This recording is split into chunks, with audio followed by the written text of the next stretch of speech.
پتہ نہیں پاپا ہمیشہ پیچھے کیوں رہتے ہیں۔ ماں 9 مہینے اٹھاتی ہے، پاپا 25 سال اٹھاتے ہیں۔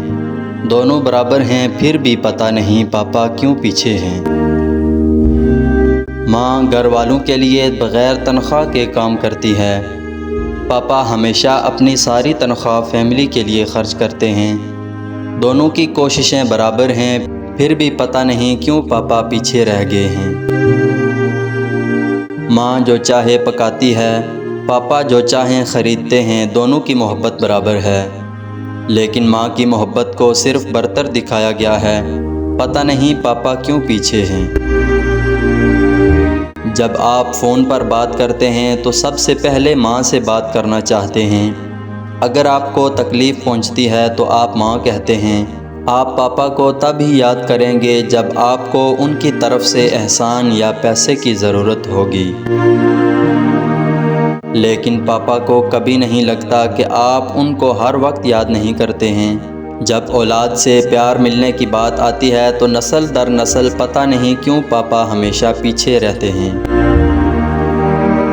الماری رنگ برنگی سوٹس اور بچوں کے بہت سے کپڑوں سے بھری ہوگی، لیکن پاپا کے کپڑے بہت کم ہیں، انہیں اپنی ضرورتوں کا خیال نہیں، پھر بھی پتہ نہیں کیوں پاپا پیچھے رہ گئے ہیں۔ ماں کے پاس سونے کے بہت سے زیورات ہیں، لیکن پاپا کے پاس صرف ایک انگوٹھی ہے جو ان کی شادی کے دوران دی گئی تھی، پھر بھی ماں کو زیورات کم ہونے کی شکایت ہے اور پاپا کو نہیں، پھر بھی پتہ نہیں پاپا کیوں پیچھے ہیں۔